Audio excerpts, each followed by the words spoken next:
ಮಧ್ಯ ಕರ್ನಾಟಕ ದಾವಣಗೆರೆಯಿಂದ ನನ್ನ ಸಹೋದ್ಯೋಗಿ ಕಿರಣ್ ನೇರ ಸಂಪರ್ಕಕ್ಕೆ ಬಂದಿದ್ದಾರೆ. Good morning Kiran. ದಾವಣಗೆರೆಯ ಇವತ್ತು ತಿಂಗಳ ಮೊದಲನೇ ದಿವಸ ಜನ ಏನ್ ಮಾತಾಡ್ಕೋತಿದ್ದಾರೆ, ಹೇಗೆ ರಿಯಾಕ್ಷನ್ ಕೊಡ್ತಿದ್ದಾರೆ ಈ ನೋಟ್ಗಳ ನಿಷೇಧ ಮತ್ತು ತಮಗನಿಸಿರುವಂತ ತಮ್ಮ ದುಡ್ಡನ್ನು ತೆಗೆದುಕೊಳ್ಳೋಕಾಗದೇ ಇರುವಂತ ಈ ಸಂದರ್ಭದಲ್ಲಿ?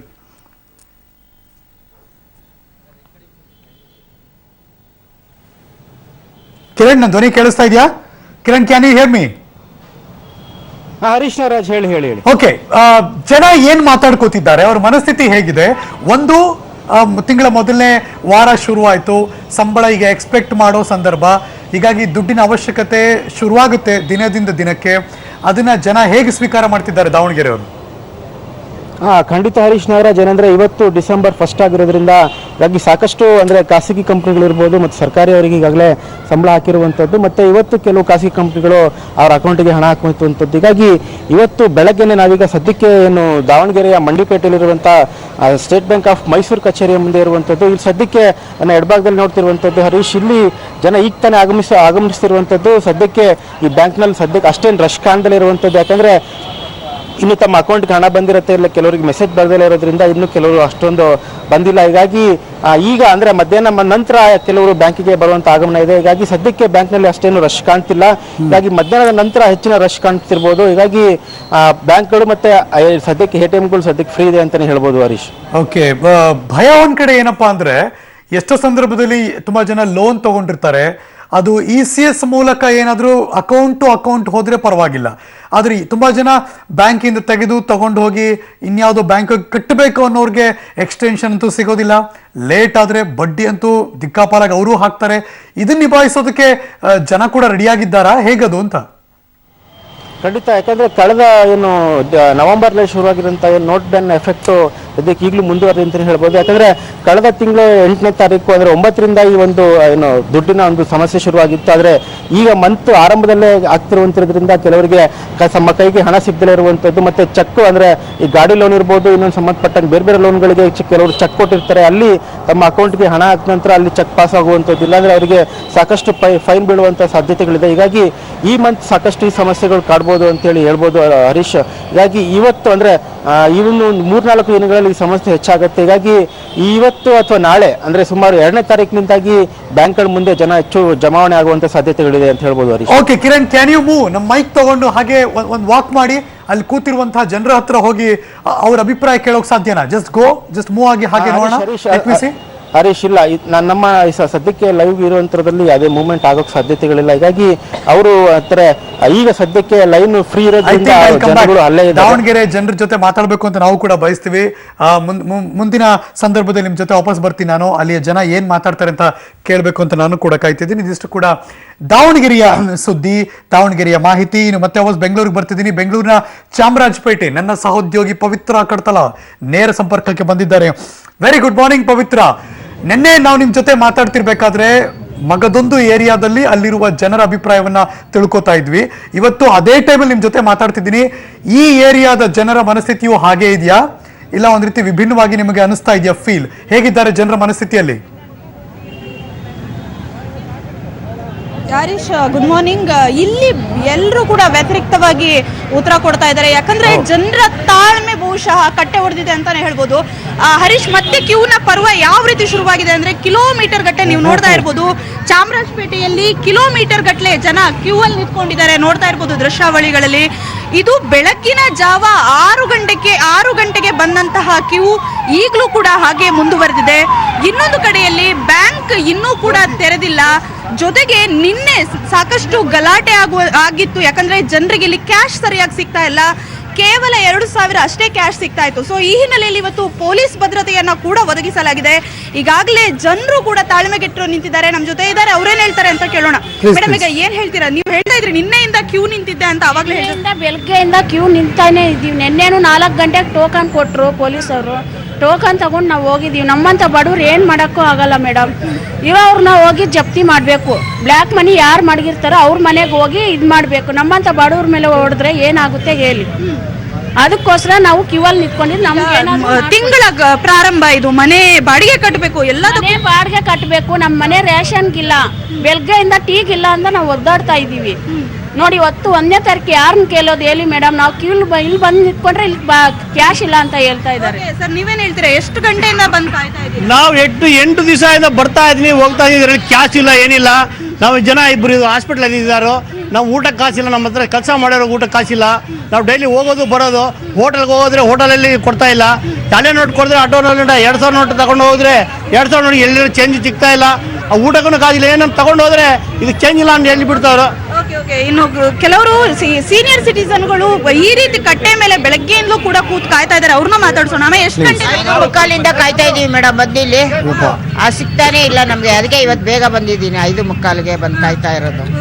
ಇವತ್ತು ದುಡ್ಡು ಸಿಗೋ ನಿರೀಕ್ಷೆ ಇದೆ, ಯಾಕಂದ್ರೆ ಇಲ್ಲಿ ಕ್ಯಾಶ್ ಸಮಸ್ಯೆ ತುಂಬಾ ಇದೆ ಅಂತ ಹೇಳ್ತಾ ಇದ್ರು. ಅದಕ್ಕೆ ಇವತ್ತು ಬರ್ತೀನಿ. ಇವತ್ತು ಹರೀಶ್, ಈಗ ಇಲ್ಲಿನ ಬ್ಯಾಂಕ್ ಸಿಬ್ಬಂದಿಗಳು ಕೂಡ ಇದ್ದಾರೆ, ಅವ್ರೇನ್ ಹೇಳ್ತಾರೆ ಅಂತ ಕೇಳೋಣ. ಸರ್, ಈಗ ಇಲ್ಲಿ ಸರಿಯಾಗಿ ಕ್ಯಾಶ್ ಸಿಗ್ತಾ ಇಲ್ಲ ಅನ್ನುವಂತಹ ಮಾಹಿತಿಯನ್ನ ಹೇಳ್ತಾ ಇದ್ದಾರೆ, ಏನ್ ಹೇಳ್ತೀರಾ? ಅಂದ್ರೆ ನಿಮ್ಗೆ ಸ್ಟಾಕ್ ಇಲ್ವಾ, ದುಡ್ಡು ಏನು? ಮೇಡಮ್, ಈಗ ಏನಾಗಿದೆ, ಸ್ಟಾಕ್ ಇಲ್ಲ. ಈಗ ಆಕ್ಚುಲಿ ನಮಗೆ ಕರೆನ್ಸಿಯಿಂದ ಡೈಲಿ ಕೊಡ್ತಾ ಇದ್ದಾರೆ. ಈಗ ಆಕ್ಚುಲಿ ನಮ್ಮ ಮ್ಯಾನೇಜರ್ ಮತ್ತೆ ಇನ್ನೊಬ್ರು ಸಿಬ್ಬಂದಿ ಹೋಗಿದ್ದಾರೆ ತರಲಿಕ್ಕೆ. ಅವ್ರು ಎಷ್ಟು ಕ್ಯಾಶ್ ಕೊಡ್ತಾರೆ ಗೊತ್ತಿಲ್ಲ. ಈಗ ಅವ್ರು ಎಷ್ಟು ಕೊಡ್ತಾರೆ ಅದನ್ನ ನಾವಿಲ್ಲಿ ಸಾಮಾನ್ಯವಾಗಿ ಹಂಚ್ಲಿಕ್ಕೆ ನಾವು ಕಿಲೋಮೀಟರ್ ಗಟ್ಟಲೆ ಜನ ಕ್ಯೂ ನಿಂತಿದ್ದಾರೆ. 10 ಗಂಟೆಗೆ ತೆರಿಬೇಕಾಗಿತ್ತು. ಸೊ ಅಂದ್ರೆ ಆಲ್ರೆಡಿ ತೆಗ್ದಿವಲ್ಲ, ನಾವು ಬ್ಯಾಂಕ್ ತೆಗ್ದಿದೀವಿ, ಬಟ್ ಕ್ಯಾಶ್ ಬರ್ತಿಲ್ಲ. ನಮ್ ಕ್ಯಾಶ್ ಕರೆನ್ಸಿಯಿಂದ ಕೊಟ್ಟಿಲ್ಲ. ಇನ್ನ ಹೋಗಿದ್ದಾರೆ ಆಲ್ರೆಡಿ. ನಮ್ಮ ಮ್ಯಾನೇಜರ್ ಕ್ಯಾಶ್ಗೋಸ್ಕರ ನಿಂತಿದ್ದಾರೆ. ಇದು ಸವಾಲು ಅನ್ಸುತ್ತೆ, ಯಾಕಂದ್ರೆ ಇದು ತಿಂಗಳ ಪ್ರಾರಂಭ ಆಗಿರುತ್ತೆ. ಸೊ ಏನ್ ಹೇಳ್ತೀರಾ? ಈಗ RBI ಏನಾದ್ರು ಸಫಿಷಿಯೆಂಟ್ ಕ್ಯಾಶ್ ಕೊಟ್ಟರೆ ನಾವು ಕೊಡಲಿಕ್ಕೆ ಆಗುತ್ತೆ. ಈಗ ಅದರಲ್ಲಿ ಅವರು ಎಷ್ಟು ಕೊಡ್ತಾರೆ ಅದನ್ನು ನಾವು ಸಮಾನವಾಗಿ ಹಂಚ್ತಾ ಇದ್ದೀವಿ ಡೈಲಿ. ಇದ್ರ ಮೇಲೆ ನಾವು ಇನ್ನೇನು ನಮ್ಮ ಸರಿಯಾಗಿ ಹರೀಶ್, ನಿಜಕ್ಕೂ ಕೂಡ ಪರಿಸ್ಥಿತಿ ಜನ ತಾಳ್ಮೆ ಮೀರ್ತಾ. ಬ್ಯಾಂಕ್ ಅವ್ರು ಹೇಳೋ ಪ್ರಕಾರ ನಮ್ಮ ಹತ್ರ ಕ್ಯಾಶ್ ಇಲ್ಲ, ನಾವೇನ್ ಮಾಡೋಣ, RBI ನಮಗೆ ಸಫಿಷಿಯೆಂಟ್ ಆಗಿ ದುಡ್ಡು ಕೂಡ ಸಪ್ಲೈ ಮಾಡ್ತಾ ಇಲ್ಲ, ಇದರಿಂದ ಸಮಸ್ಯೆ ಆಗ್ತಾ ಇದೆ ಅಂತ ಹೇಳ್ತಾ ಇದ್ದಾರೆ ಹರೀಶ್. ಬಟ್ ಈ ತೊಂದರೆಗಳ ನಡುವೆ ಜನ ಪರವಾಗಿಲ್ಲಪ್ಪ ಸಹಿಸ್ಕೋತೀವಿ ಅಂತಿದ್ದಾರಾ, ಇಲ್ಲ ಈ ನಡೀತಿರುವಂತ ಬೆಳವಣಿಗೆ ಗುಡ್, ಬಟ್ ಈ ತೊಂದರೆ ಬೇಗ ನಿಭಾಯಿಸಬೇಕು, ಪರವಾಗಿಲ್ಲ ಅಡ್ಜಸ್ಟ್ ಮಾಡ್ಕೊಂಡು ಹಿಂಗೆ ಒಂದ್ ಸ್ವಲ್ಪ ದಿನ ಮುಂದಕ್ಕೆ ಹೋಗ್ತೀವಿ ಅಂತ ಕೂಡ ಮೆಂಟಾಲಿಟಿ ಇದೆಯಾ ಪವಿತ್ರ? ಇಲ್ಲ, ನವೆಂಬರ್ ನಲ್ಲಿ ಇದ್ದಂತಹ ಜನರ ಭಾವನೆ ಈಗ ಡಿಸೆಂಬರ್ ಹತ್ರ ಬರ್ತಿದ್ದಂಗೆ ನಿಜಕ್ಕೂ ಕೂಡ ಬದಲಾಗಿದೆ. ಈ ಹಿಂದೆ 2 ಕಿಲೋಮೀಟರ್ ಗಟ್ಟಲೆ ಕ್ಯೂ ಅಲ್ಲಿ ನಿಂತಿದ್ರು, ನಾವು ಸಹಿಸ್ಕೋತೀವಿ, ಯೋಜನೆ ಒಳ್ಳೇದಿದೆ, ಮೋದಿಗೆ ಜೈ ಅಂತಿದ್ರು. ಆದ್ರೆ ಈಗ ಜನರ ಭಾವನೆ ಖಂಡಿತ ಬದಲಾಗಿದೆ.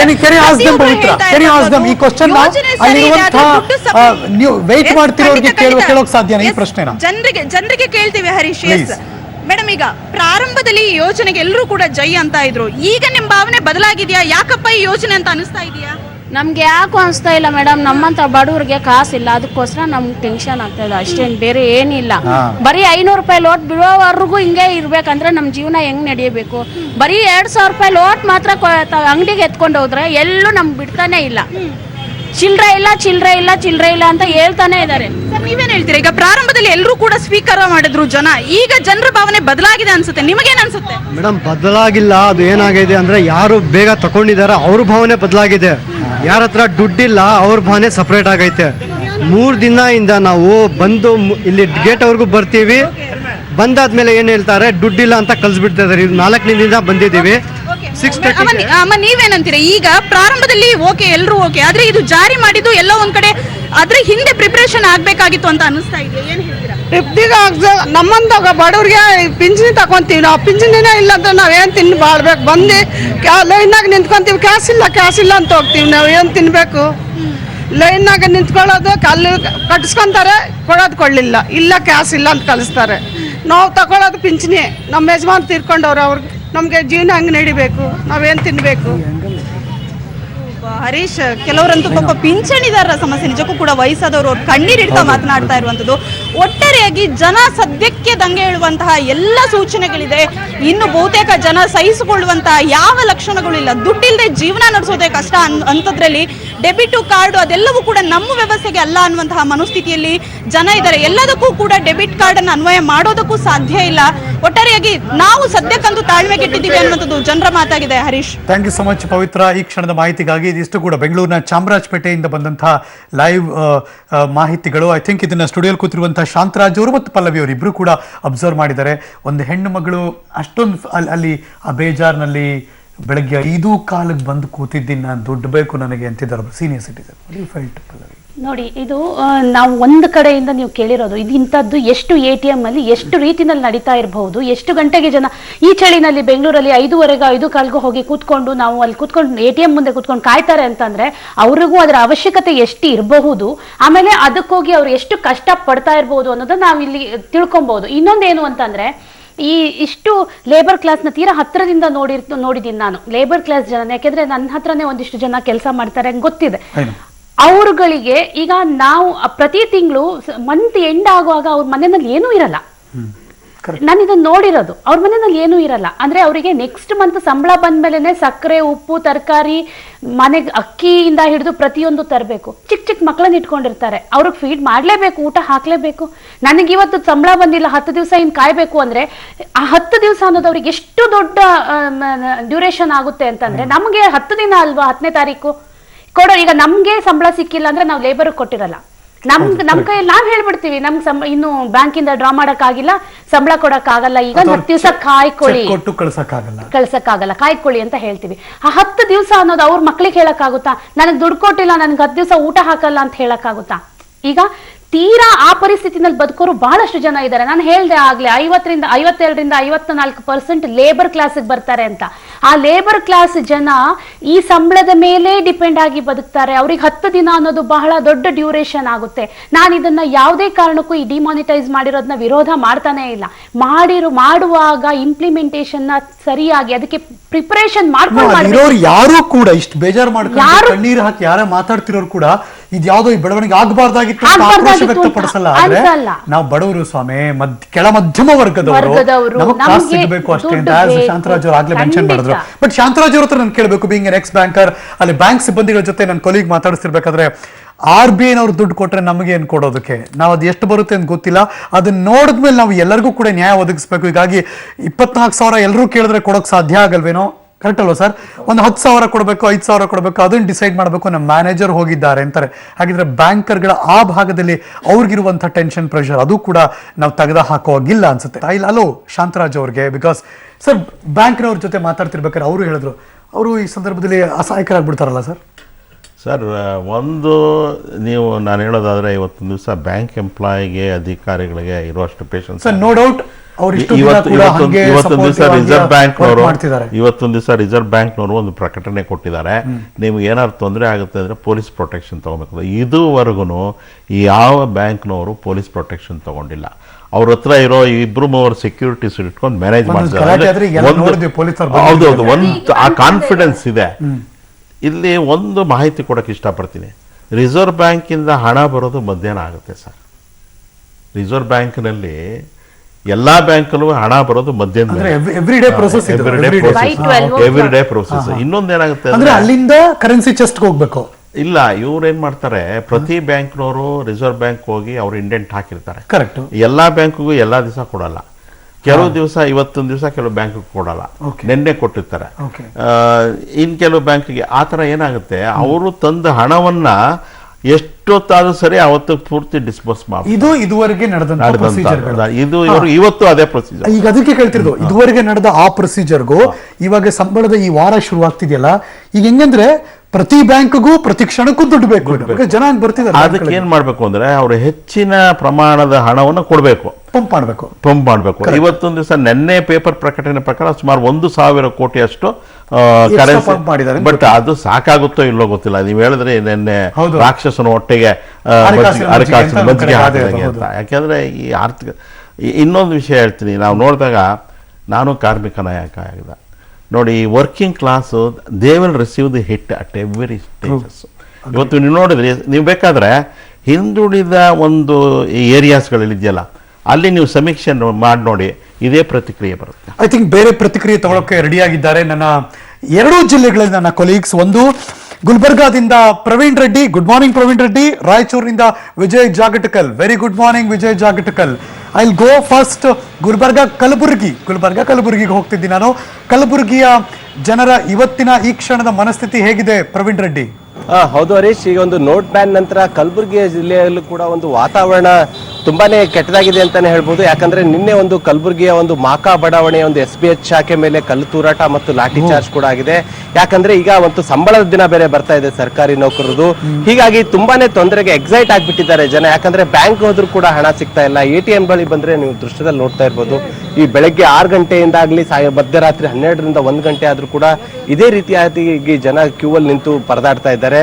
ಅದರಲ್ಲೂ ಕೂಡ ಇವತ್ತು ಸಂಬಳದ ದಿನ ಆಗಿರೋದ್ರಿಂದ ಆ ಸರ್ಕಾರಿ ನೌಕರರು ಯಾವ ರೀತಿಯಾದಂತಹ ಬೇಡಿಕೆಗಳನ್ನು ಸರ್ಕಾರಕ್ಕೆ ಇಡ್ತಾರೆ ಅನ್ನೋದ್ರ ಬಗ್ಗೆ ಮಾತನಾಡಲು ಈ ನೌಕರರ ಸಂಘದ ಅಧ್ಯಕ್ಷರಾದವರು ನಮ್ಮ ಜೊತೆಗೆ ಇದ್ದಾರೆ. ಸರ್, ಪ್ರಮುಖವಾಗಿ ನಿಮ್ಮ ಒಂದು ಬೇಡಿಕೆ ಏನು ಸರ್ ಸರ್ಕಾರಿ ನೌಕರರ ಕಡೆಯಿಂದ ಸರ್ಕಾರಕ್ಕೆ? ನಮ್ಮ ಪ್ರಮುಖವಾದ ಬೇಡಿಕೆ ಅಂದರೆ ನಮ್ಮ ಕಲಬುರಗಿ ಜಿಲ್ಲೆಯಲ್ಲಿ ಈಗಾಗಲೇ ಸುಮಾರು 25,000 ಮೇಲ್ಪಟ್ಟ ಸರ್ಕಾರಿ ನೌಕರರಿದ್ದೆವು. ಇದರ ಸಲುವಾಗಿ ನಮ್ಮ ಬೇಡಿಕೆ ಅಂದರೆ ಇವತ್ತಿನ ದಿವಸ 1ನೇ ತಾರೀಕು ನಮ್ಮದು ಸ್ಯಾಲರಿ ಡೇ ಇರ್ತದೆ. ಆದರೆ ಇಷ್ಟು ಬೆಳಗ್ಗೆ 6 ಗಂಟೆನಿಂದ ಸರ್ಕಾರಿ ನೌಕರರು ಕ್ಯೂನಲ್ಲಿ ನಿಲ್ಲೋಕೆ ಆಗಲ್ಲ. ಯಾಕಂದರೆ ಆ ಕಡೆ ಆಫೀಸ್ನಲ್ಲಿ ಕೆಲಸ ಮಾಡಬೇಕಾಗ್ತದೆ. ಈ ಕಡೆ ಇದರ ಸಲುವಾಗಿ ಸರ್ಕಾರಕ್ಕೆ ಅಥವಾ ನಮ್ಮ ಮಾನ್ಯ ಮುಖ್ಯಮಂತ್ರಿಗಳನ್ನ ನಾವು ಬೇಡ್ಕೊಳ್ಳೋದೇನೆಂದರೆ ನಮ್ಮ ಸಲುವಾಗಿ ಒಂದು ಪ್ರತ್ಯೇಕ ಒಂದು ಕೌಂಟರನ್ನು ತೆಗಿಬೇಕು. ಈಗಾಗಲೇ ನಿನ್ನೆ ತಾನೇ ನೆರೆಯ ರಾಜ್ಯದ ಆಂಧ್ರ ಪ್ರದೇಶದ ಮಾನ್ಯ ಚಂದ್ರಬಾಬು ನಾಯ್ಡು ಮುಖ್ಯಮಂತ್ರಿಗಳು ಪ್ರತಿಯೊಬ್ಬ ಸರ್ಕಾರಿ ನೌಕರರಿಗೆ 10,000 ರೂಪಾಯಿಯನ್ನು ಕೊಡ್ತಾ ಇದ್ದಾರೆ. ನಾನು ಟಿವಿಯಲ್ಲಿ ನೋಡಿದ್ದೇನೆ. ಅದೇ ಥರ ನಮ್ಮ ಸರ್ಕಾರನೂ ಕೂಡ ಈಗಾಗಲೇ ಯಾವುದೇ ಬ್ಯಾಂಕಿನಲ್ಲಿ ನಮ್ಮ ಕಲಬುರಗಿ ನಗರದಲ್ಲಿ ಯಾವುದೇ ಬ್ಯಾಂಕಿಗೆ ಹೋಗಿ 1,000 ಅಥವಾ 2,000 3,000 ಮೇಲ್ಪಟ್ಟು ಎಲ್ಲಿ ಕೊಡ್ತಾ ಇಲ್ಲ. ಯಾವುದೇ ಬ್ಯಾಂಕಿನಲ್ಲಿ ಹಣದ ಕೊರತೆ ಭಾಳ ಆಗ್ತಾ ಇದೆ. ಎಲ್ಲ ಕಡೆ ಮುಂಜಾನೆ ಬೆಳಗ್ಗೆ 6 ಗಂಟೆನಿಂದ ಮಧ್ಯಾಹ್ನ 12 ತನಕ ಆದರೂ ಕ್ಯೂ ಸರಿತಾ ಇಲ್ಲ. ಹೀಗಾಗಿ ಸರ್ಕಾರಿ ನೌಕರಿ ಬೆಳಗ್ಗೆ ಆದರೆ ಹಾಲು, ತರಕಾರಿ ಅಥವಾ ಮಕ್ಕಳ ಫೀಸು, ಇನ್ನಿತರ ಪೇಪರ್ ಬಿಲ್ಲು ಅಥವಾ ಇನ್ನಿತರ ಪ್ರತಿಯೊಂದು ಬಿಲ್ ಸಲುವಾಗಿ 1ನೇ ತಾರೀಕು ಎಲ್ಲ ಸರ್ಕಾರಿ ನೌಕರಿಗೆ ಒಂದು ಸ್ಯಾಲರಿ ಕಷ್ಟಕರ ಆದಂತ ಇದು. ಸರ್ ಹೇಳಿ, ಒಟ್ಟು ಎಷ್ಟು ಜನ ಸರ್ಕಾರಿ ನೌಕರರಿದ್ದಾರೆ? ಎಷ್ಟು ಅಮೌಂಟ್ ಬೇಕಾಗುತ್ತೆ ನಮ್ಮ ಕಲಬುರಗಿ ಜಿಲ್ಲೆಗಾದ್ರೆ? ಸರ್, ನಮ್ಮ ಸರ್ಕಾರಿ ನೌಕರರು ಗುಲ್ಬರ್ಗ ಜಿಲ್ಲೆಯಲ್ಲಿ ಸುಮಾರು ಏನದಂತಂದ್ರೆ 25,000ಕ್ಕಿಂತ ಹೆಚ್ಚು ಜನ ಇದ್ದಾರೆ. ಮತ್ತು ಅಂದಾಜು 3 ಕೋಟಿ ರೂಪಾಯಿ ಬೇಕಾಗುತ್ತೆ. ಆದರೆ ಕೇವಲ ಸಂಬಳ ಪಡೆಯೋದಕ್ಕಾಗನೇ ನಾವು ಕಚೇರಿಗಾಗಲಿ ಶಾಲೆ ಕಾಲೇಜುಗಳಿಗೆ ಗೈರಾಜರಾಗಲು ಬರುವುದಿಲ್ಲ. ಯಾಕಂದ್ರೆ ಸರ್ಕಾರದ ಒಂದು ಕೆಲಸದಲ್ಲಿ ನಾವು ಕೂಡ ಸಹಕಾರ ಕೊಡ್ಲಿಕ್ಕೆ ನಿರ್ಧಾರ ಮಾಡೀವಿ. ಆದರೆ ಪ್ರತಿನಿತ್ಯದ ಖರ್ಚು ವೆಚ್ಚಗಳಿಗೆ ಹಣದ ಅವಶ್ಯಕತೆ ತುಂಬಾನೇ ಇದೆ. ಅದಕ್ಕಾಗಿ ನಾವು ಸರ್ಕಾರಿ ನೌಕರರು ಮುಂಜಾನೆ 6ರಿಂದ ಸಾಯಂಕಾಲದವರೆಗೆ ಕ್ಯೂನಲ್ಲಿ ನಿಂದ್ರಲು ಆಗುವುದಿಲ್ಲ. ಅದಕ್ಕಾಗಿ ಸರ್ಕಾರಿ ನೌಕರರ ಕೆಲಸ ಕಾರ್ಯಗಳಿಗೆ ಸರಿಯಾದ ಸಮಯಕ್ಕೆ ಹಾಜರಾಗಿ ಸಾರ್ವಜನಿಕರಿಗೆ ಸೇವೆಯನ್ನು ಕೊಡುವ ನಿಟ್ಟಿನಲ್ಲಿ ನಮಗೆ ಒಂದು ಹಣವನ್ನು ಪಡೆಯಲು ಪ್ರತ್ಯೇಕ ಕೌಂಟರ್ ಮಾಡಬೇಕು. ಮತ್ತು ನೆರೆಯ ರಾಜ್ಯದಲ್ಲಿ ಮಾಡಿದಂತೆ ಒಂದು ವಿಶೇಷ.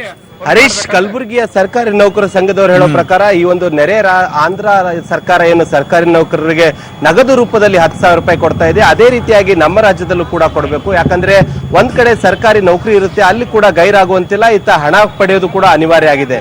ಹೀಗಾಗಿ ಸರ್ಕಾರವೇ ಅಂತಹ ಒಂದು ಯೋಜನೆ ಜಾರಿ ತರುವ ಮೂಲಕ ಸರ್ಕಾರಿ ನೌಕರರ ಒಂದು ಸಹಾಯಕ್ಕೆ ಬರಬೇಕು ಅನ್ನೋದು ಇಲ್ಲಿನ ನೌಕರರ ಸಂಘದ ಪ್ರಮುಖ ಬೇಡಿಕೆ ಆಗಿದೆ. Harish, thank you so much Praveen Reddy, ಕಲಬುರಗಿಯಿಂದ ಅಪ್ಡೇಟೆಡ್ ಮಾಹಿತಿ ಕೊಟ್ಟಿದ್ದೀರಾ. ಐ ವಿಲ್ ಗೋ ಟು ರಾಯಚೂರಿಂದ ನನ್ನ ಸಹೋದ್ಯೋಗಿ ವಿಜಯ್ ಜಾಗಟಕಲ್ ಲೈವ್ ಬಂದಿದ್ದಾರೆ. Very good morning Vijay. ಕೆಲಸ ಬಿಟ್ಟು ಕ್ಯೂನಲ್ಲಿ ನಿಂತ್ಕೋಬೇಕು, ನಮ್ಮ ಹಣ ನಾವು ತಗೋಬೇಕು, ಒಂದಷ್ಟು ಸಂಯಮ ತಾಳ್ಮೆ ಇದ್ದೇ ಇರುತ್ತೆ. ಬಟ್ ಅದನ್ನು ಕೂಡ ಮೀರಿದಂಥ ಮನಸ್ಥಿತಿಗೆ ಬಂದ್ಬಿಟ್ಟಿದ್ದಾರೆ ಜನ. ಇಲ್ಲ, still they are saying okay ಪರವಾಗಿಲ್ಲ, ಈ ಪ್ರೊಸೀಜರ್ ನಾವು ಅಡ್ಜಸ್ಟ್ ಆಗಲೇಬೇಕು, ಮುಂದಿನ ದಿನಗಳು ನಮ್ಗೆ ಹೀಗೆ ಕಾದಿರುತ್ತೆ ಅಂತ ಜನರು ಕೂಡ ಅದಕ್ಕೆ ಹೊಂದಾಣಿಕೆ ಆಗೋಗಿದ್ದಾರೆ. ಹೇಗಿದೆ ರಾಯಚೂರಿನ ಜನರ ಪರಿಸ್ಥಿತಿ ಮತ್ತು ಮನಸ್ಥಿತಿ? ಖಂಡಿತ ಹರೀಶ್, ಇದುವರೆಗೂ ಕೂಡ ರಾಯಚೂರಿನ ಜನತೆ ಯಾವುದೇ ರೀತಿ ಆಕ್ರೋಶಕ್ಕೆ ಒಳಗಾಗಿಲ್ಲ ಅಂತಾನೆ ಹೇಳ್ಬೋದು. ಅಂದ್ರೆ ಅವರ ಮನಸ್ಥಿತಿಯೇ ಆಕ್ರೋಶಗೊಂಡಿದೆ. ಆದ್ರೆ ಯಾವುದೇ ರೀತಿಯ ಏನು ಅಹಿತಕರ ಘಟನೆಗೆ ಇದುವರೆಗೂ ಕೂಡ ಮುಂದಾಗಿಲ್ಲ. ಏನು ಬಹುತೇಕ ಇಲ್ಲಿರ್ತಕ್ಕಂಥ ATMಗಳಲ್ಲಿ ಈಗಾಗಲೇ ನೋ ಕ್ಯಾಶ್ ಬೋರ್ಡ್ ಇದೆ. ಇನ್ನು ಕೆಲವೆಲ್ಲ ATMಗಳಲ್ಲಿ ಏನು ಔಟ್ ಆಫ್ ಸರ್ವಿಸ್ ಅನ್ನೋ ಬೋರ್ಡ್ ಅನ್ನು ಹಾಕಿದ್ದಾರೆ. ಇನ್ನು ಕೆಲವು ಏನು ತೆಗೆದಿರ್ತಕ್ಕಂಥ ATMಗಳಲ್ಲಿ ಹಣ ಇಲ್ಲ, ಈ ತರದ ಪರಿಸ್ಥಿತಿ ಇದೆ. ಏನು ಇವತ್ತು 1ನೇ ತಾರೀಕಿದೆ, ಸಂಬಳದ ದಿನ ಆಗಿದೆ. ಈ ದಿನ ಏನು ಸರ್ಕಾರಿ ನೌಕರು ಇರ್ಬೋದು ಮತ್ತು ಸಂಬಳಕ್ಕಾಗಿ ಕಾಯ್ತಕ್ಕಂಥ ಜನ ನಿಜಕ್ಕೂ ಕೂಡ ಪರದಾಡುವಂತ ಸ್ಥಿತಿ ನಿರ್ಮಾಣ ಆಗಿದೆ. ಈಗ ನಾವಿಲ್ಲಿ ಏನು ಕೆನರಾ ಬ್ಯಾಂಕ್ ಹಾಗೂ ಮತ್ತೆ ಸೆಂಟ್ರಲ್ ಬ್ಯಾಂಕ್ ಆಫ್ ಇಂಡಿಯಾದ ನಾವು ಮುಂದೆ ಇದ್ದೀವಿ. ಇಲ್ಲಿರ್ತಕ್ಕಂಥ ATMಗಳನ್ನ ನಾವು ನೋಡ್ಬೋದು. ATM ಮುಂದೆ ಜನ ಇಲ್ಲ ಮತ್ತು ATM ನಲ್ಲೂ ಕೂಡ ಕ್ಯಾಶ್ ಇಲ್ಲ. ಆದ್ರೆ ಜನ ಕ್ಯಾಶ್ ಸಿಗ್ಬೋದು, ಸಂಬಳ ನಮಗೆ ಸಿಗ್ಬೋದು ಅನ್ನೋ ನಿಟ್ಟಿನಲ್ಲಿ ಇಲ್ಲಿ ಕಾಯ್ತಾ ಇದ್ದಾರೆ. ಇಲ್ಲಿ ಮುಖ್ಯವಾಗಿ ಸಾಕಷ್ಟು ಶಿಕ್ಷಕರು ಕೂಡ ಇಲ್ಲಿ ಬಂದಿದ್ದಾರೆ. ಯಾಕೆಂದ್ರೆ ಅವರ ಸಂಬಳ ಆದಂತ ದಿನ ಏನಾದ್ರು ದುಡ್ಡು ಸಿಗ್ಬೋದು ಅಂತ ನೋಡೋಣ. ಅಲ್ಲಿ ಶಿಕ್ಷಕರು ಏನ್ ಮಾತಾಡ್ತಾರೆ ಅಂತ. ನಿಮ್ ಸಂಬಳ ಆಗಿದೆ, ಈಗ ಅಲ್ಲಿ ದುಡ್ಡು ಸಿಗ್ತಾ ಇದೆಯಾ ಸರ್? ಇವತ್ತು ನಿಜವಾಗಿ ಹೇಳ್ಬೇಕಂತಂದ್ರೆ ಬಹಳಷ್ಟು ಜನಸಾಮಾನ್ಯ ಶಿಕ್ಷಕರ ವೃಂದಕ್ಕೂ ಬಹಳಷ್ಟು ಮಂದಿಗೆ ತೊಂದರೆ ಆಗ್ಯದ. ಯಾಕಂದ್ರೆ ಎಲ್ಲಿ ATMದಲ್ಲಿ ಹೋಗಲಿ ಎಲ್ಲಿ ಹೋಗಲಿ ಒಟ್ಟಿಗೆ ಏನು ಕ್ಯಾಶ್ ಇಲ್ಲ ಅಂತ ಅಂತಾರೆ, ಬೋರ್ಡ್ ಔಟ್ ಆಫ್ ಕವರೇಜ್ ಅಂತ ಅಂತಾರೆ, ಆ ಥರ ಬೋರ್ಡ್ ಹಾಕಿಬಿಟ್ಟಿದ್ದಾರೆ. ಇಲ್ಲಿ ಸಮೇತ ನಾವು ಹುಡುಕೊಂಡು ಬೇರೆ ಸ್ಟೇಟ್ ಬ್ಯಾಂಕ್ ಆಫ್ ಇಂಡಿಯಾ ಅಲ್ಲಿ ಎಲ್ಲ ರೌಂಡ್ ಹಾಕೊಂಡು ಮತ್ತೆ ಇಲ್ಲಿ ಕೆನರಾ ಬ್ಯಾಂಕ್ ಹತ್ತಿರ ಬಂದ್ವಿ, ಇಲ್ಲಿ ಸಮೇತ ಕ್ಯಾಶ್ ಇಲ್ಲ, ಯಾವುದೇ ಇಲ್ಲ. ಇದರಿಂದ ಶಿಕ್ಷಕರ ವೃಂದಕ್ಕೂ ಮತ್ತು ಇಡೀ ನೌಕರ ವರ್ಗಕ್ಕೂ ಭಾಳಷ್ಟು ತೊಂದರೆ ಆಗ್ತದೆ, ಪಗಾರ ಆಗಿದೆ. ಈಗ ಮತ್ತು ಇವತ್ತು ನಮ್ಮ ಅಖಿಲ ಭಾರತ ಸಾಹಿತ್ಯ ಸಮ್ಮೇಳನ ಆದ ಮಕ್ಕಳಿಗೆ ಕೊಡಿಸ್ತಕ್ಕಂಥ ಏನೋ ಒಂದು ದುಡ್ಡು ಕೊಡಲಂತ ಪರಿಸ್ಥಿತಿ ಆಗಿದೆ. ಮತ್ತು ಹಾಲಿನ ದರ ಆಗಲಿ, ಬಾಡಿಗೆ ರೆಂಟ್ ಕೊಡೋಕ್ಕಾಗಲಿ ಹಲವಾರು ರೀತಿಯಾಗಿ ತೊಂದರೆಯನ್ನು ಅನುಭವಿಸ್ತಿದ್ದೀವಿ. ಈ ಒಂದು ನಿಟ್ಟಿನಲ್ಲಿ ಜನಸಾಮಾನ್ಯರಿಗೆ ಬಹಳಷ್ಟು ತೊಂದರೆ ಆಗಕತ್ತದ. ಶ್ರೀಮಂತರಿಗೆ ಅವ್ರಿಗೇನು ತೊಂದರೆ ಇಲ್ಲ, ಅವ್ರು 100 ಮಂದಿ ಕೂಲಿ ಸಾಲಾಗಿ ನಿಂದ್ರಿಸ್ತಾರೆ. ನಿಮ್ಮ ಸಂಬಳನ ನೀವು ಪಡ್ಲಿಕ್ಕೆ ಏನ್ ಪ್ರಯತ್ನ ಮಾಡ್ತಾ ಇದ್ದೀರಿ? ಇವತ್ತಿನ ಸಂಬಳದ ಇವತ್ತು ಆದರೂ ಸಮೇತೆಗೆ ನಮಗೆ ತಗೊಳ್ಳೋಕೆ 10,000 ರೂಪಾಯಿ ಹಿಂಗೆ ಲಿಮಿಟ್ ಇರ್ತದೆ, ಒಂದು ವಾರ ತಾನು ಏನು ತೆಗಿಬಾರ್ದು. ಅಂದ್ರೆ ನೀವು ತಗೊಳ್ಳಿಕ್ಕೆ ಏನ್ ಮಾಡ್ತಾ ಇದ್ದೀರಿ ಸರ್? ಇವಾಗ ಬಹಳ ಮುಖ್ಯವಾಗಿ ತಮ್ಮ ಹತ್ರ ಹೇಳ್ಬೇಕಂದ್ರೆ ಶೈಕ್ಷಣಿಕ ಇದು ಸಾಹಿತ್ಯ ಸಮ್ಮೇಳನ ನಡೆಯಕತ್ತೈತಿ. 500 ಮಳಿಗೆಗಳು ಹಾಕಿದ್ದಾರೆ. ಅಲ್ಲಿ ಪುಸ್ತಕಗಳು ಎಲ್ಲ ತಗೋಬೇಕಂತ ಟೀಚರ್ಸ್ ಎಲ್ಲ ಕಾಯ್ತಾ ಇದ್ದಾರೆ ಇಡೀ ವರ್ಷದಿಂದ. ಅಂಥ ಸಮಯದಲ್ಲಿ ATMಗಳಲ್ಲಿ ಬ್ಯಾಂಕ್ಗಳಲ್ಲಿ ದುಡ್ಡಿಲ್ಲ ಅಂತ ಹೇಳಿದರೆ ಆ ಶೈಕ್ಷಣಿಕ ಸಮ್ಮೇಳನ ಯಾವ ರೀತಿ ಸಕ್ಸಸ್ ಆಗಲಿಕ್ಕೆ ಸಾಧ್ಯ ಇದೆ? ಸ್ವಲ್ಪ ವಿಚಾರ ಮಾಡಬೇಕು. ಇದಕ್ಕೆ ಆದಷ್ಟು ಬೇಗ ನಮ್ಮ ರಾಯಚೂರು ಬಹಳ ಮುಖ್ಯವಾಗಿ 82ನೇ ಅಖಿಲ ಭಾರತ ಶೈಕ್ಷಣಿಕ ಸಮ್ಮೇಳನಕ್ಕೆ ಒಟ್ಟಾರೆಯಾಗಿ ಹರೀಶ್, ಇಲ್ಲಿ ಜನ ಕೂಡ ವ್ಯಕ್ತಪಡಿಸ್ತಾ ಇರುವಂತದ್ದು, ಒಂದು ಕಡೆ ಬ್ಯಾಂಕ್ ಅಲ್ಲೂ ಕೂಡ ಹಣ ಇಲ್ಲ, ATM ಅಲ್ಲೂ ಕೂಡ ಹಣ ಇಲ್ಲ ಅನ್ನುವಂಥದ್ದು. ಏನು 24,000 ಲಿಮಿಟ್ ಇದೆ, ಆ ಹಣವನ್ನು ಕೂಡ ಬ್ಯಾಂಕ್ ಅಲ್ಲಿ ನೀಡ್ತಾ ಇಲ್ಲ. ಹೀಗಾಗಿ ಜೊತೆಗೆ ಏನು ಸಾಹಿತ್ಯ ಸಮ್ಮೇಳನ ಇದೆ, ಅಲ್ಲಿ ಏನು ಪುಸ್ತಕಗಳನ್ನ ಕೊಡ್ಬೇಕು, ಇತರ ವಸ್ತುಗಳನ್ನ ಕೊಡ್ಬೇಕು, ಅದಕ್ಕೂ ಕೂಡ ನಮಗೆ ಚಿಲ್ಲರೆ ಬೇಕು ಅನ್ನುವಂಥ ಅಭಿಪ್ರಾಯವನ್ನ ಶಿಕ್ಷಕರು ವ್ಯಕ್ತಪಡಿಸ್ತಾ ಇದ್ದಾರೆ. ಜೊತೆಗೆ ಏನು ಬ್ಯಾಂಕ್ ಅಲ್ಲಿ ಇಲ್ಲದೆ ಇರೋದ್ರಿಂದ ಸಂಬಳದ ದಿನ ಆಗಿದ್ರೂ ಕೂಡ ಅವರ ಸಂಬಳವನ್ನ ಅವರು ಪಡ್ಲಿಕ್ಕೆ ಸಾಧ್ಯ ಆಗ್ತಾ ಇಲ್ಲ. Harish, thank you so much Vijay, ನಿಮ್ಮ ಎಲ್ಲ ಮಾಹಿತಿಗಾಗಿ. ಇದಿಷ್ಟು ಕೂಡ ರಾಯಚೂರಿನಿಂದ ಬಂದಂತಹ ಸುದ್ದಿ. ನಾಳೆಯಿಂದ ಅಲ್ಲಿ ಅಖಿಲ ಭಾರತ ಕನ್ನಡ ಸಾಹಿತ್ಯ ಸಮ್ಮೇಳನ ಶುರುವಾಗ್ತಾ ಇದೆ. 3 ದಿವಸಗಳ ಕಾಲ ಆ ಸಮ್ಮೇಳನ. ಹೀಗಾಗಿ ಜನರು ಕೂಡ ತುಂಬ ಸಾವಿರಾರು ಸಂಖ್ಯೆ, ಲಕ್ಷಾಂತರ ಸಂಖ್ಯೆಯಲ್ಲಿ ಬರ್ತಿದ್ದಾರೆ. ಅಲ್ಲಿಯ ಪುಸ್ತಕ ಮಳಿಗೆಗಳು ಅದನ್ನು ಕೊಂಡ್ಕೊಳ್ಳೋಕ್ಕೆ ಹಣ ಸಿಗಲ್ಲ. ಹೀಗಾಗಿ ಅವರಿಗಾಗಲೇ EDC ಮಷೀನ್ ಏನಾದರೂ ಇಟ್ಕೊಂಡಿದ್ದಾರಾ ಅದು ಕೂಡ ಮಾಹಿತಿ ಇಲ್ಲ ಈ ಕ್ಷಣಕ್ಕೆ. ಬಟ್ ಎನಿವೆ, ರಾಜ್ಯಾದ್ಯಂತ ಇನ್ನೂ ಕೂಡ ಬೇರೆ ಬೇರೆ ಜಿಲ್ಲೆಗಳಿಂದ ಮಾಹಿತಿ ತರಿಸುವಂಥ ಕೆಲಸ ನಮ್ಮ ಚರ್ಚೆ ಕೂಡ ಮುಂದುವರೆದ. ಶ್ರೀ ಶಾಂತರಾಜು ಮತ್ತು ಪಲ್ಲವಿ ಸ್ಟುಡಿಯೋದಲ್ಲಿದ್ದಾರೆ. ನಾನು ನಿಮಗೆ ಒಂದು ಜಿಲ್ಲೆ ಪರಿಚಯ ಮಾಡ್ಕೊಡ್ತೀನಿ. ಈಗ ಲೈವ್ ಇದ್ದ ನನ್ನ ಕೊಲೀಗ್. ಬೇರೆ ಎಲ್ಲ ಜಿಲ್ಲೆಗಳಿಗಿಂತ ಈ ಜಿಲ್ಲೆ ಸ್ಪೆಷಲ್ ಆಗಿದೆ ನನ್ನ ಪ್ರಕಾರ. ನನ್ನ ಜೊತೆ ಇದೀಗ ಅಫ್ಕೋರ್ಸ್ ನೀವು ಅದೇ ಜಿಲ್ಲೆಯವರು. ಉಡುಪಿಯಿಂದ ದೀಪಕ್ ಜೈನ್ ನನ್ನ ಜೊತೆ ಲೈವ್ ನೇರ ಸಂಪರ್ಕಕ್ಕೆ ಬಂದಿದ್ದಾರೆ. Good morning Deepak Jain. ಏನ್ರಿ ಇದು ಆಶ್ಚರ್ಯ? ಒಂದು ಬ್ಯಾಂಕುಗಳ ತವರು ಕ್ಷೇತ್ರ ಮಂಗಳೂರು, ಉಡುಪಿ ಅಂದ್ರೆ ಹೆಜ್ಜೆ ಹೆಜ್ಜೆಗೂ ಬ್ಯಾಂಕುಗಳು, ಹೆಜ್ಜೆ ಹೆಜ್ಜೆಗೂ ATMಗಳು. ಹೀಗಾಗಿನೇ ಅಲ್ಲಿ ಎಲ್ಲ ATM ಅಲ್ಲೂ ದುಡ್ಡಿದೆಯಾ ಹೇಗೆ? ಹೌದು ಹರೀಶ್, ಉಡುಪಿಯ ಈ ಎಲ್ಲ ಸುಮಾರು ಉಡುಪಿಯ 5 ಕಿಲೋಮೀಟರ್ ವ್ಯಾಪ್ತಿಯಲ್ಲಿ ಸುಮಾರು 50 ATMಗಳಿವೆ. ನಾನು ಸುಮಾರು 15 ATMಗೆ ಹೋಗಿದ್ದೇನೆ ಹರೀಶ್. 15 ATMಗಳಲ್ಲಿ ಸುಮಾರು 13 ATMಗಳಲ್ಲಿ ಕ್ಯಾಶ್ ಬರ್ತಾ ಇದೆ. ಹಾಗಾಗಿ ATMನ ಹೊರಭಾಗದಲ್ಲಿ ಯಾರು ಕೂಡ ಜನಗಳಿಲ್ಲ. ಚೆಕ್ ಮಾಡು ಅಂತೇಳಿ ನಾನು ಕೂಡ ATMಗೆ ದುಡ್ಡು ತೆಗಿಲಿಕ್ಕೆ ಟ್ರೈ ಮಾಡಿದ್ದೀನಿ. ಅದು ಕೂಡ 100s ನೋಟ್ಗಳು ಬಂದಿರುವಂತದ್ದು, 20 ನೋಟ್ಗಳು ಬಂದಿದೆ ಹರೀಶ್. ಇದರ ಜೊತೆಗೆ ನಾವು ಇವಾಗ ಕಾರ್ಪೊರೇಷನ್ ಬ್ಯಾಂಕ್ ನ ಫೌಂಡರ್ ಬ್ರಾಂಚ್ ನ ಮುಂಭಾಗದಲ್ಲಿ ಇದ್ದೇವೆ. ಸದ್ಯಕ್ಕೆ ಈ ಭಾಗದಿಂದ ಉಡುಪಿಯಿಂದ ನಾವು ಅಂದ್ರೆ ಈ ಬ್ಯಾಂಕ್ಗಳ ತವರು ಅಂತ ಹೇಳಿ ಕರಿತೇವೆ. ಹಾಗಾಗಿ ಬ್ಯಾಂಕ್ನವರು ಯಾವ ತರ ಮ್ಯಾನೇಜ್ ಮಾಡಿದ್ದಾರೆ ಅನ್ನೋ ಬಗ್ಗೆ ಮಾಹಿತಿಯನ್ನು ಕೊಡ್ತೇನೆ. ರಾಜ್ಯದ ಎಲ್ಲಾ ಕಡೆ ಈಗ ATM ನ ಮುಂದೆ ಸಾವಿರಾರು ಜನ ನಿಂತು ಕಾಯ್ತಾ ಇರುವಂತದ್ದು, ಆದ್ರೆ ಉಡುಪಿಯ ATMಗಳಲ್ಲಿ ಜನವೇ ಇಲ್ಲ. ಯಾವ ತರ ಮ್ಯಾನೇಜ್ ಮಾಡಿದ್ದೀರಿ ಅಂತ? ಸರ್, ಉಡುಪಿಯಲ್ಲಿ ನಾವು ಮ್ಯಾಕ್ಸಿಮಮ್ ಜನರಿಗೆ ತೊಂದರೆ ಆಗಬಾರ್ದು ಅಂತ ATMಗಳಲ್ಲಿ ಮ್ಯಾಕ್ಸಿಮಮ್ ಕ್ಯಾಶ್ ಲೋಡ್ ಮಾಡ್ತಾ ಇದ್ದೀವಿ. 2,000 ನೋಟು ಯಾವಾಗಲೂ ಬರ್ತಾ ಇದೆ 2,000 ರೂಪಾಯಿ ಡ್ರಾ ಮಾಡಲಿಕ್ಕೆ. ಹಾಗೂ ಡೈಲಿ ನಾವು 100s ಕೂಡ ಇದಕ್ಕೆ ಹಾಕ್ತಾ ಇದ್ದೀವಿ. ನಮ್ಮದು ಉಡುಪಿಯಲ್ಲಿ ಕಾರ್ಪೊರೇಷನ್ ಬ್ಯಾಂಕ್ ಇದು 10 ATMಗಳಿದೆ. ಉಡುಪಿ ನಗರಸಭೆ ವ್ಯಾಪ್ತಿಯಲ್ಲಿ ಎಲ್ಲ ATMಗಳಲ್ಲೂ ಕೂಡ ಕ್ಯಾಶ್ ಆಗ್ತಾ ಇದ್ವಿ. ಮತ್ತು ನಮ್ಮ ಝೋನಲ್ ಆಫೀಸ್ ಮಾರ್ಕೆಟಿಂಗ್ ಟೀಮ್ ಇದನ್ನು ಮಾನಿಟರ್ ಮಾಡ್ತಾ ಇದೆ. ಸೊ ಅದರಿಂದಾಗಿ ಉಡುಪಿಯಲ್ಲಿ ಜನರಿಗೆ ಇನ್ಕನ್ವೀನಿಯನ್ಸ್ ಇಲ್ಲ ಅಂತ ನಮ್ಮ ಭಾವನೆ ಸರ್. ಈಗ ಈ ಇತರ ATMಗಳಲ್ಲಿ 100 ಬರ್ತಾ ಇದೆ, ಬಟ್ ಕಾರ್ಪೊರೇಷನ್ ಬ್ಯಾಂಕಲ್ಲಿ 2,000. ಹಾಗಾಗಿ ಸ್ವಲ್ಪ ಜನಗಳಿಗೆ ಕಷ್ಟ ಆಗ್ತಾ ಇದೆಯಾ ಅಂತ? ಅದು 2,000 ನೋಟು ಸಪ್ಲೈ ನಮಗೆ ಸಫಿಷಿಯೆಂಟ್ ಆಗಿದೆ. 100 ಮತ್ತು 500ನ ನೋಟು ಸಪ್ಲೈ ಈಗ ಕಡಿಮೆ ಆಗ್ತಾ ಉಂಟು. ಅದು ಬಂದ ಕೂಡಲೇ ನಾವು ಹಾಕ್ತೇವೆ. ಇನ್ಕನ್ವೀನಿಯೆಂಟ್ ಆಗಬಾರ್ದು ಹೇಳಿ ನಮ್ಮಲ್ಲಿ ಇದ್ದ ಯಾವ ನೋಟ್ ಉಂಟೋ ಅದನ್ನು ಹಾಕ್ತಿದ್ದೇವೆ. 2,000 ಈಗ ಅದು ಅನ್ಇಂಟರಪ್ಟ್ ಆಗಿ ಸಿಗ್ತಾ ಉಂಟು ಎಲ್ಲರಿಗೆ ಸರ್. ನಿಮ್ಗೆ ಈಗ 2,000 ರೂಪಾಯಿ ನೋಟ್ ಸಿಕ್ಕಿರುವಂಥದ್ದು, ಯಾವ ಥರ ಅದನ್ನು ನೀವು ಚಿಲ್ಲರೆ ಮಾಡ್ಕೊಳ್ತೀರಿ ಅಂತ ಹೇಳಿ? ಚಿಲ್ಲರೆ ಅಂದ್ರೆ ನಾವು ಬಿಸ್ನೆಸ್ ದೀಪಕ್, ಬ್ಯಾಂಕ್ ಅಫಿಷಿಯಲ್ಸ್ ಕೇಳಬೇಕು ನೀವು. RBI ನಿಂದ ಸಫಿಷಿಯೆಂಟ್ ಆಗಿ ಎಷ್ಟು ಡಿಮಾಂಡ್ ಇರ್ತಾರೆ ಅಷ್ಟೇ ಡಿಮಾಂಡಿನ ಅಮೌಂಟ್ ಸಿಗ್ತಾ ಇದೆ ಅವರಿಗೆ ಅಂತ ಎಕ್ಸ್ಚೇಂಜ್ ಮಾಡುವ ಉಪಾಯದಲ್ಲಿ ನಾವು ಇರ್ತೇವೆ. ಮತ್ತೆ ಯಾವ್ದು ಕೆಲಸಕ್ಕೆ ಉಪದ್ರ ಆಗ್ತದೆ, ಎಂತ ಮಾಡೋದಂದ್ರೆ ಕಷ್ಟ ಆಗ್ತದೆ. ಆದರೆ ಅಂಗಡಿಯವರು ನಮ್ಮೊಂದಿಗೆ ಸಹಕರಿಸಿದ ಮೇಲೆ ನಾವು ಸಾಲ ಇಟ್ಟು ಮತ್ತೆ ಇನ್ನೊಂದು ದಿವಸ ಹೋಗಿ ಕೊಟ್ಟಾಗ 2,000 ರೂಪಾಯಿಯನ್ನು ನಾವು ಅಡ್ಜಸ್ಟ್ ಮಾಡ್ತಾ ಇರ್ತೇವೆ. ಹಾಗೆ ಸರ್, ಈಗ ನಿಮಗೆ RBI ಇಂದ ಸಾಕಷ್ಟು ಬರ್ತಾ ಇದೆಯಾ ಅಂತ ಹೇಳಿ, ಈ ಸಮಸ್ಯೆ ಆಗ್ಲಿಕ್ಕೆ ಮುಖ್ಯ ಕಾರಣವೇನು? ಕೆಲವು ಲೋಕಲ್ ಬ್ಯಾಂಕ್ಗಳಲ್ಲಿ 100 ರೂಪಾಯಿಯ ನೋಟ್ಗಳು ಸಿಗ್ತಿರೋದು, ಉದಾಹರಣೆಗೆ ಆಕ್ಸಿಸ್ ಬ್ಯಾಂಕ್. ಸಮಸ್ಯೆ ಆಗ್ತಾ ಇದೆ. ನಮ್ಮಲ್ಲಿ RBI ಇಂದ 500 ರೂಪಾಯಿಯ ನೋಟು ಸಪ್ಲೈ ಆಗ್ತಾ ಇಲ್ಲ. ಮತ್ತೆ 100 ರೂಪಾಯಿಯ ನೋಟು ನಾವು ಇಲ್ಲಿ ಗೌರ್ಮೆಂಟ್ ಸ್ಟಿಪ್ಯುಲೇಟ್ ಮಾಡಿದೆ 24,000 ರೂಪಾಯಿ ವಾರಕ್ಕೆ ತೆಗಿಬಹುದು ಹೇಳಿ ನಾವು ಅದನ್ನ ಚಾಚು ತಪ್ಪದೆ ನೆರವೇರಿಸ್ತಿದ್ದೇವೆ. ಅಲ್ಲ ಓಕೆ ಓಕೆ ಓಕೆ ಈಗ ಏನಂದ್ರೆ, ಈಗ ಈ ಜಿಲ್ಲೆಯಲ್ಲಿ ಓಕೆ, ಉಡುಪಿಯಲ್ಲಿ ನಗರದಲ್ಲಂತೂ ಸಮಸ್ಯೆ ಇಲ್ಲ, ಬೇರೆ ಜಿಲ್ಲೆಗಳಲ್ಲಿ ಯಾಕೆ ಸಮಸ್ಯೆ ಆಗ್ತಾ ಇದೆ ಇಷ್ಟು? ಬೇರೆ ರಾಜ್ಯದಲ್ಲಿ ಅದೇ ಸಪ್ಲೈ ಪ್ರಾಬ್ಲಮ್ನಿಂದ ಇರಬಹುದು, ಬಟ್ ಟ್ರಾನ್ಸ್ಪೋರ್ಟೇಷನ್ ಮತ್ತೆ ಇಲ್ಲಿ ಮೇನ್ ಇಲ್ಲಿ ಹಣಕ್ಕೆ ತೊಂದರೆ ಆಗುದಿಲ್ಲ. ಯಾಕೆಂದ್ರೆ ಬ್ಯಾಂಕಿನ ಡೆನ್ಸಿಟಿ ತುಂಬಾ ಉಂಟು ಇಲ್ಲಿ. ಪ್ರತಿಯೊಂದು 3,000 ಪಾಪ್ಯುಲೇಷನ್ಗೆ ಒಂದು ಬ್ಯಾಂಕ್ ಬ್ರಾಂಚ್ ಇರೋದ್ರಿಂದ ಅದಕ್ಕೆ ಸ್ಕ್ಯಾಟರ್ ಆಗಿ ಹೋಗ್ತದೆ. ಹಳ್ಳಿಗಳಲ್ಲಿ 20 ಹಳ್ಳಿ 30 ಹಳ್ಳಿಗೆ ಒಂದು ಬ್ರಾಂಚ್ ಇರೋದ್ರಿಂದ ಎಲ್ಲ ಜನ ಅಲ್ಲಿ ಬರೋದ್ರಿಂದ ಸ್ವಲ್ಪ ತೊಂದರೆ ಆಗುವ ಚಾನ್ಸಸ್ ಉಂಟು. ಅದು ಈಗ ಎಲ್ಲ ನಮ್ಮದೇ ಫಸ್ಟಿನ 15 ದಿವಸ ಎಲ್ಲ ಬ್ರಾಂಚಿನಲ್ಲೂ ಸಮಸ್ಯೆಗಳಿತ್ತು. ಈಗ ಎಲ್ಲ ತಿಳಿ ಆಗ್ತಾ ಉಂಟು, ಜನಜಂಗುಳಿ ಎಲ್ಲ ತಿಳಿ ಆಗ್ತಾ ಉಂಟು. ಸರ್, ಈಗ ಈ 1 ರಿಂದ 5 ತಾರೀಕಿನವರೆಗೆ ಎಲ್ಲರಿಗೆ ಸಂಬಳ ಆಗುವಂಥದ್ದು, ಇದೊಂದು ನಿಮ್ಮ ತುಂಬಾ ಕ್ರೂಷಿಯಲ್ ಪೀರಿಯಡ್. ಯಾಕಂದ್ರೆ 8ನೇ ತಾರೀಕಿಗೆ ಬ್ಯಾನ್ ಆಗಿರುವಂಥದ್ದು, ಆಗ ಸಾಕಷ್ಟು ಜನ ದುಡ್ಡು ತೆಗೆದಾಗಿದೆ. ಈಗ ಏನ್ ಮಾಡ್ತೀರಿ 5 ದಿವಸದಲ್ಲಿ? ಸರ್, ಈಗ ನಮಗೆ ನಿನ್ನೆ ಅಷ್ಟೇ RBI ಇಂದ ಇಲ್ಲಿ ಫುಲ್ ಸಪ್ಲೈ ಬಂದಿದೆ. ನಮ್ಮ ಕರೆನ್ಸಿ ಸ್ಟೇಟ್ ಇಲ್ಲೇ ಇದೆ, ನಮ್ಮ ಇದೇ ಪ್ರೀಮಿಯಸ್ ಅಲ್ಲಿ ಕರೆನ್ಸಿ ಸ್ಟೇಟ್ ಇದೆ. ಸೊ ಇಲ್ಲಿಂದ ನಾವು ಇಡೀ ಉಡುಪಿ, ಚಿಕ್ಕಮಗಳೂರು ಮತ್ತೆ ಶಿವಮೊಗ್ಗ 3 ಡಿಸ್ಟ್ರಿಕ್ಟ್ಗೆ ಕಾರ್ಪೊರೇಷನ್ ಬ್ಯಾಂಕ್ ಇಲ್ಲಿಂದ ಕ್ಯಾಶ್ ಹೋಗ್ತಾ ಇದೆ. ಶಿವಮೊಗ್ಗಕ್ಕೆ ಈಗಾಗಲೇ ನಾವು ಕಳಿಸಿ ಆಗಿದೆ. ನಮ್ಮ ಝೋನ್ ಮ್ಯಾನೇಜರ್ ಅವರ ಲೀಡರ್ಶಿಪ್ ಅಲ್ಲಿ ಈ ಇಡೀ ಸಿಸ್ಟಮ್ ಒಳ್ಳೆ ರೀತಿಯಲ್ಲಿ ವರ್ಕ್ ಆಗೋ ಥರ ಮಾಡ್ತೀವಿ. ಮತ್ತು ಎಂಪ್ಲಾಯೀಸ್ಗೋಸ್ಕರ ನಾವು 4 ಗಂಟೆ ಸಂಜೆ 4-4:15 ಪುನಃ ATMಗಳಲ್ಲೆಲ್ಲ ಕ್ಯಾಶ್ ಲೋಡ್ ಮಾಡ್ತೀವಿ. ಯಾಕಂದರೆ ಅವರು ಫ್ರೀ ಆಗೋದು 5-5:30 ಮೇಲೆ. ಸೊ ಅವ್ರಿಗೆ ಯಾವುದೇ ಪ್ರಾಬ್ಲಮ್ ಆಗದಿದ್ದಾಗ ನೋಡ್ಕೊಳ್ಳಿಕ್ಕೆ ನಮ್ಮ ಇಡೀ ಟೀಮ್ ಕೆಲಸ ಮಾಡ್ತಿದೆ ಸರ್. ಹರೀಶ್, ಇದರ ಜೊತೆಗೆ ಇನ್ನೊಂದು ನಿಮಗೆ ಮಾಹಿತಿ ಕೊಡಬೇಕು. 803 ದೇವಸ್ಥಾನಗಳು ಉಡುಪಿ ಜಿಲ್ಲೆಯಲ್ಲಿ ಇರುವಂತದ್ದು. ಹಾಗಾಗಿ ದೇವಸ್ಥಾನಕ್ಕೆ ಸಾಕಷ್ಟು ಹಣ ಬಂದಿರುವಂತದ್ದು. ಕೇವಲ ಒಂದು ದೇವಸ್ಥಾನಕ್ಕೆ ಸುಮಾರು ಆಸುಪಾಸಲ್ಲಿ 1 ಕೋಟಿ ರೂಪಾಯಿ ಬಂದಿದೆ. ಹಾಗಾಗಿ ಸುಮಾರು 10 ರಿಂದ 15 ಕೋಟಿ ರೂಪಾಯಿ ಈ 15 ದಿವಸದಲ್ಲಿ ಬಂದಿರುವಂತದ್ದು. ಹಾಗಾಗಿ 10 ರೂಪಾಯಿ, 20 ರೂಪಾಯಿ, 50 ರೂಪಾಯಿ ಮತ್ತು 100 ರೂಪಾಯಿಯ ಸಾಕಷ್ಟು ಕ್ಯಾಶ್ಗಳು ದೇವಸ್ಥಾನಗಳಿಂದ ಬ್ಯಾಂಕಿಗೆ ಹಾಕಿರುವಂತದ್ದು. ಬ್ಯಾಂಕ್ನವರು ಎಲ್ಲವನ್ನ ಬ್ಯಾಂಕ್ನಲ್ಲಿ ಇರಿಸಿಕೊಂಡು ತಮ್ಮ ವ್ಯಾಪ್ತಿಯ ATMಗಳಿಗೆ ಈ ದುಡ್ಡನ್ನು ಹಾಕ್ತಾ ಇದ್ದಾರೆ. ಇದರ ಜೊತೆಗೆ ಬ್ಯಾಂಕಿಗೆ ಬಂದು ಯಾರು ಕ್ಯಾಶ್ ತಗೊಳ್ತಾರೆ ಅವರಿಗೆ 1,000 ರೂಪಾಯಿ ನೋಟ್, 2,000 ರೂಪಾಯಿ ನೋಟ್ಗಳನ್ನು ಕೊಡ್ತಾ ಇರುವಂತದ್ದು. ಇದರ ಜೊತೆಗೆ ATMಗಳಿಗೆ 100 ರೂಪಾಯಿ ನೋಟ್ಗಳನ್ನು ಹಾಕ್ತಿರುವಂತದ್ದು. ಮತ್ತು ಪೆಟ್ರೋಲ್ ಪಂಪ್ ನಿಂದ ಏನು ಬ್ಯಾಂಕಿಗೆ ಹಣ ಬರ್ತದೆ ಅದನ್ನೆಲ್ಲವನ್ನ ದೀಪಕ್ ಜೈನ್, ಈ ಕ್ಷಣಕ್ಕೆ ಉಡುಪಿ ಒಂದ್ ರೀತಿ ಸ್ವರ್ಗ.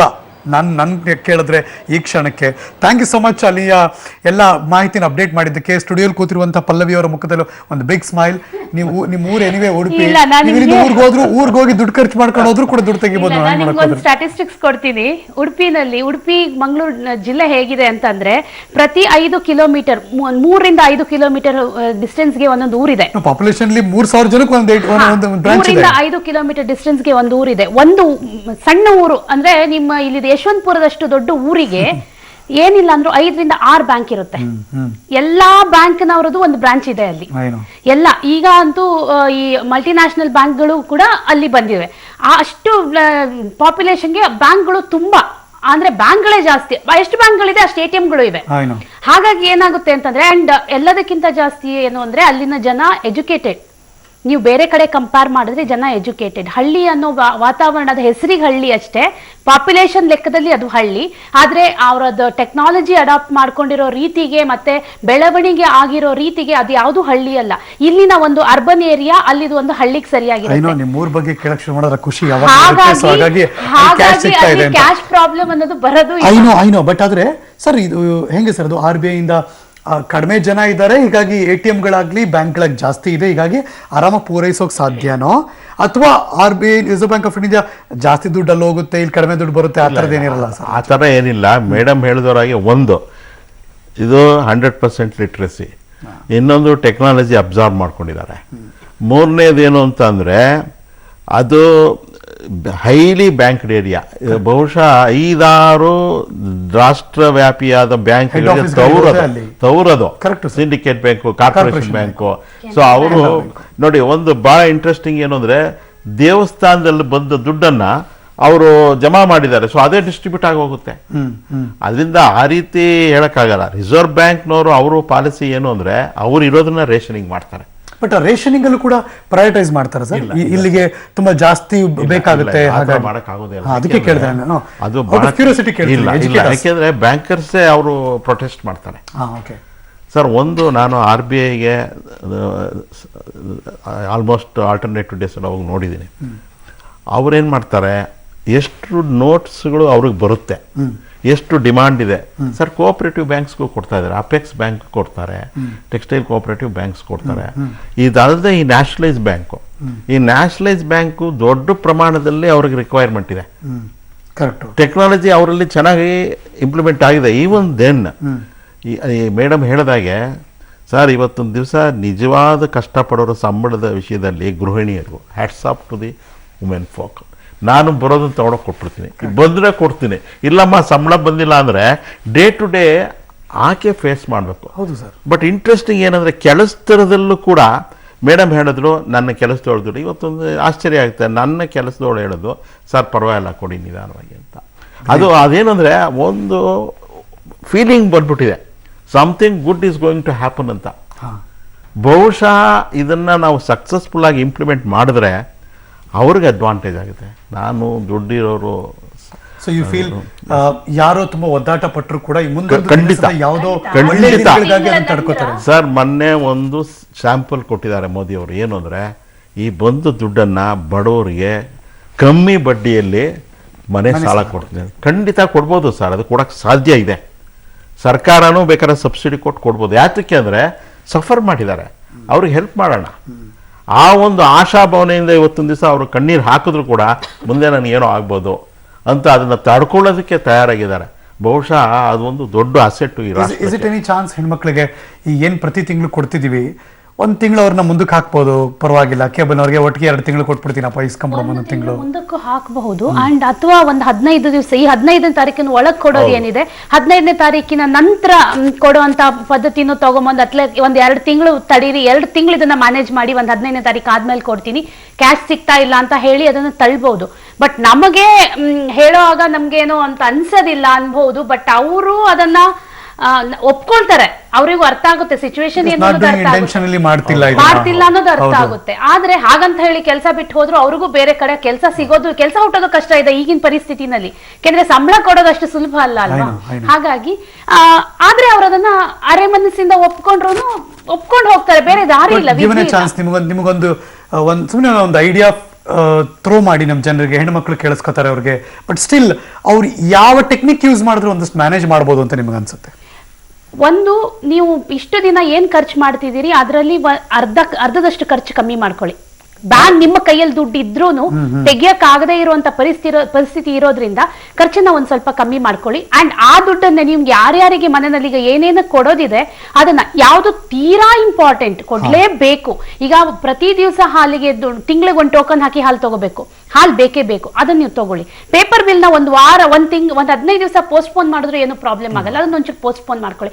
ಈ ತರ ಯಾವ್ದು ತೀರಾ ಇಂಪಾರ್ಟೆಂಟ್ ಅನ್ನೋದನ್ನ ಪ್ರಿಯಾರಿಟೈಸ್ ಮೇಲೆ ಹಾಗೆ ಮಾಡಿ ಅದನ್ನ ನೀವು ಡಿಸ್ಟ್ರಿಬ್ಯೂಟ್ ಮಾಡ್ಕೊಳ್ಳಿ. ಆಗ ಮನಿ ಮ್ಯಾನೇಜ್ಮೆಂಟ್ ಈಸಿ ಆಗುತ್ತೆ.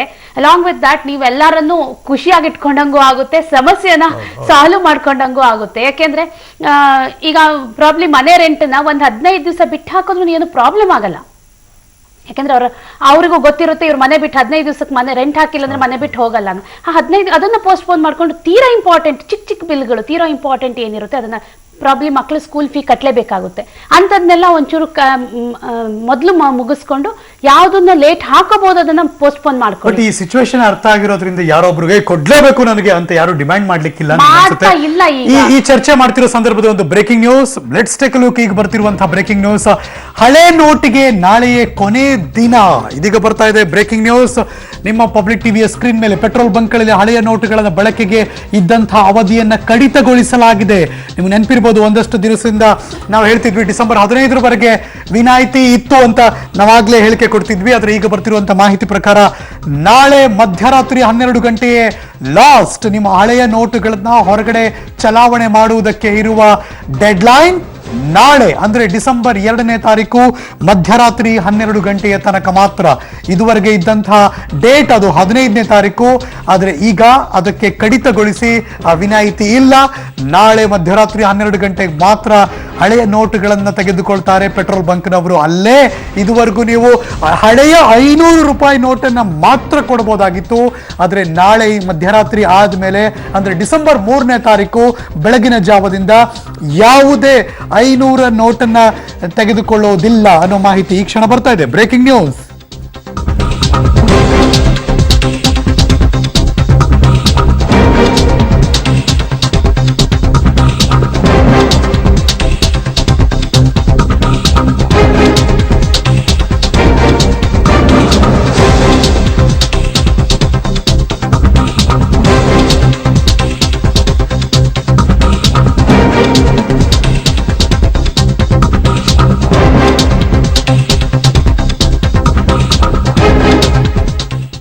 ಇದ್ರ ಬಗ್ಗೆ ಏನಾದರೂ ಕಮೆಂಟ್ ಶಾಂತರಾಜು ಸರ್? ಸರ್, ಒಂದು ಈಗ ಸರ್ಕಾರದ ಮಾಹಿತಿಗಳ ಪ್ರಕಾರ ಇವತ್ತಿನ ಪೇಪರಲ್ಲೂ ಬಂದಿತ್ತು, ಈ ಭಾಳಷ್ಟು ಈ ಬದಲಾವಣೆ ಹಳೆ ನೋಟಿಗೆ ಕೂಡ ಈ ಕಪ್ಪು ಹಣ ಇಟ್ಕೊಂಡಿರೋರು ಉಪಯೋಗಿಸ್ಕೊಂಡಿದ್ದಾರೆ ಅನ್ನೋ ಒಂದು ಸರ್ಕಾರ ಪ್ರೊಆಕ್ಟಿವ್ ಆಗಿದೆ. ಇನ್ನೊಂದು ಏನು ಅಂತಂದರೆ ಸರ್, ಇವತ್ತು ದಿವಸ ಸರ್ಕಾರ ಕಪ್ಪು ಹಣ ಇರೋನ್ನ ಹಿಡಿಬೇಕು ಅಂದರೆ ಅಷ್ಟು ಟೆಕ್ನಾಲಜಿ ಯೂಸ್ ಮಾಡ್ಕೊಂಡಿದ್ದಾರೆ. ಎಲ್ಲ CCTV ಕ್ಯಾಮ್ರಲ್ಲಿ ಒಂದು ಎಕ್ಸಾಂಪಲ್, ಸಿಂಪಲ್ ಎಕ್ಸಾಂಪಲ್ ಸರ್, ಈ ಹಣ ಎಕ್ಸ್ಚೇಂಜ್ ಆದಾಗ ಸಾಕಷ್ಟು ನಮ್ಮ ಕ್ಯಾಶಿಯರ್ಸು ಹಣ ಕಳ್ಕೊಳ್ಳೋ ಪರಿಸ್ಥಿತಿ ಇತ್ತು. ಆಗ CCTV ಕ್ಯಾಮ್ರಾದಲ್ಲಿ ನೋಡಿ ಎಲ್ಲರನ್ನು ಹಿಡಿದು ವಾಪಸ್ ಕೊಳ್ಳೇಗಾಲದಲ್ಲಿ ಏನಾಯ್ತು, ಕ್ಯಾಶಿಯರ್ ಏನ್ ಮಾಡಿದ್ರು ಅಂತ ಕೂಡ CCTV ಗೊತ್ತಾಗಿದ್ದೇ. ಹೌದು. Thank you so much Shantaraj sir, ಇವತ್ತಿನ ಕಾರ್ಯಕ್ರಮ ಬಂದಿದ್ದಕ್ಕೆ. ಪಲ್ಲವಿ ಅವರೇ ವಂದನೆಗಳು, ನೀವು ಕೂಡ ನಮ್ಮ ಜೊತೆ ಜಾಯಿನ್ ಆಗಿದ್ದಕ್ಕೆ. ಇದು ಈ ಕ್ಷಣದ ವಿಶೇಷ ಜಿಂದಗಿ ಕಾರ್ಯಕ್ರಮ. ನ್ಯೂಸ್ ಅಂದ್ರೆ ಪಬ್ಲಿಕ್ ಟಿವಿ.